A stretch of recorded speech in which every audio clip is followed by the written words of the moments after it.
Вкупно 19 случаи на пуштање во оптек на фалсификувани пари во текот на оваа година се откриени во источниот регион. Најмногу од нив, дури 12 се во Штип, а 4 во Кочани.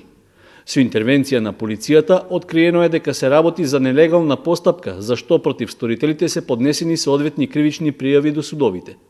Сепак, и покрај превенцијата, криминалното однесување на поединци не запира, а трендот на промет со така наречени фалц пари е во пораст. Специфично е што 4 откриени случаи во Кочани се само во последните 3 месеци, што не значи дека во текот на годината немало и други. Граѓаните се загрижени поради ваквата појава и велат дека им е страв да не наседнат на измама, иако сметаат дека можат да ги препознаат фалсификатите. Некои од нив успешно се справиле со парите за кои забележале дека се разликуваат од оригиналите.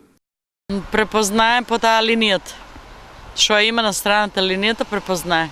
Тоа на свадба ми се деси. Ојдеме да заменеме од музичарите и они ни дадат фалсификати. Кога одеме дома, видиме. Не е дошло до рака до сега, такви мора да се познават. Те имат посебно број, мислам, на тие имат се посебно на тие пари број. И за тоа може да се препознавам. Не може да ги препознавам, што ќе ги препознавам. Они направат ги толку убаво што не можеш да ги познаеш. Сега треба ептен на ракето, вие дилерите ги познават повеќе и ќе ги препознават, а ние секојдневно што работиш, помалку што работиш со пари, да речеме, ја денеска у раците не фанам пари. И што ќе ги препознавам?